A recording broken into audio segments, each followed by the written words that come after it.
ఓం శ్రీ మాత్రే నమః. ఓం శ్రీ మహంకాళే నమః. పినిగారు స్వాగతం. హాయ్ అమ్మ. ఈరోజు చింత తొక్కు తయారు చేసుకున్నాము. దానికి చింతకాయలు తీసుకొచ్చి బాగా నీళ్ళలో కడిగి ఈనీళ్ళు తీసి కోసానమాట.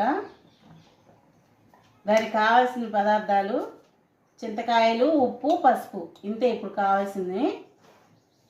ఇవి కేజీల లెక్కన 2.5 కేజీ చింతకాయలు, 1/2 కేజీ ఉప్పు, పసుపు తగినంత వేసుకుందాము.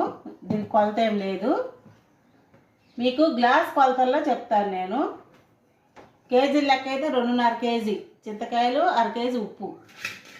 మీకు గ్లాసుల లెక్క అయితే చెప్తాను. ఇట్లా పైనుంచి కింద దాకా ఒకేలాగా ఉండే గ్లాస్ తీసుకోండి. కింద సన్నము పైన లావు అట్లా వద్దు, మొత్తం కింద నుంచి పై దాకా కూడా ఒకే లెవెల్లో ఉండాలి. 1 2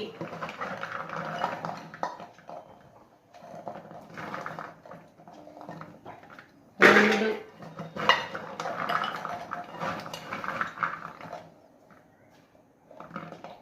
4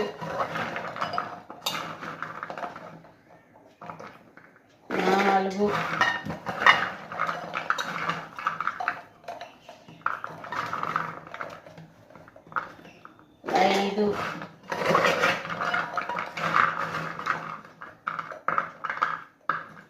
6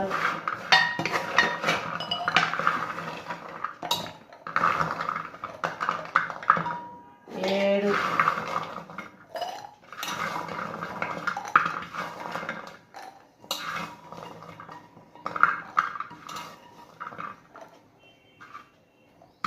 8 గ్లాసులు దాకా వచ్చినాయి.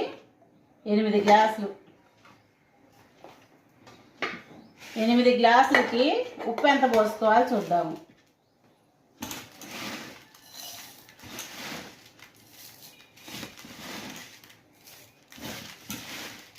ఒకే గ్లాస్తో పెట్టుకోండి కొలత ఏదైనా సరే. చింతకాయలు దేంతో కొలుసుకుంటారు, ఉప్పు దాంతోనే కొలుసుకోండి, మళ్ళీ వేరే గ్లాస్ కాదు. మీరు ఏదో గిన్నె అయినా తీసుకోండి, చెంబు అయినా తీసుకోండి, గ్లాస్ అయినా తీసుకోండి.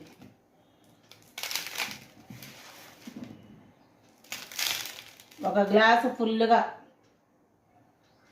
దిలబోసేసుకోండి. ఇంకెంత మిగిలిందో చూద్దాం. 1 కిలో ఉప్పుకి ఒక గుప్పు